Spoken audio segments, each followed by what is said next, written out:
આવું રાષ્ટ્ર બનાવવું। અમારી દીકરીઓ ઠેક ઠેકાણેથી લઈ જાય તો વાંધો નહીં,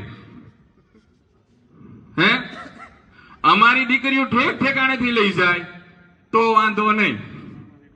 જેવો અમારો દીકરો તમારામાં આવે તો તમને તમારું હિન્દુત્વ ઉત્પન્ન થાય, હિન્દુત્વ ઉત્પન્ન થાય, હિન્દુત્વ ઉત્પન્ન થાય।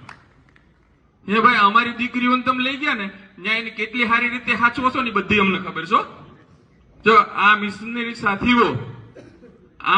સાથીઓ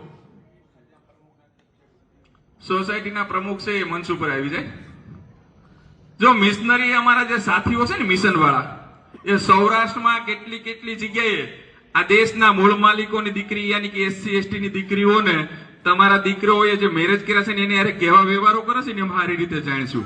જો એ અમારી બહેનોને અમે મળવા મળીશું ને અને એની યારે જો એના ભાઈઓ ભળી ગયા ને તો આ એક ઓલો નાનો એવો મુદ્દો ઉચકો છે ને એ ખૂબ આમ ખૂણામાં વયો જાહે અને અમારો મુદ્દો બહુ મોટો બની અને એક મોટો બોમ્બ ફૂટી અને વિસ્ફોટ ન થાય એટલું યાદ રાખજો।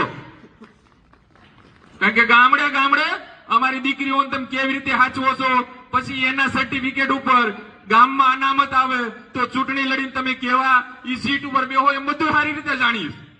ફક્ત SC ST ના સર્ટિફિકેટો માટે પણ જાજા મેરેજ કરી રહ્યા છે। એટલે એ પણ આપણે મિશનના સાથીઓને ખૂબ આ નોંધ લેજો। મેં ગામડે ગામડે ઘણી જગ્યાએ તપાસ કરી, આપણી દીકરીઓ છે ને એને દાબામાં પણ હુવરાવે છે। આ સત્ય વસ્તુ છે।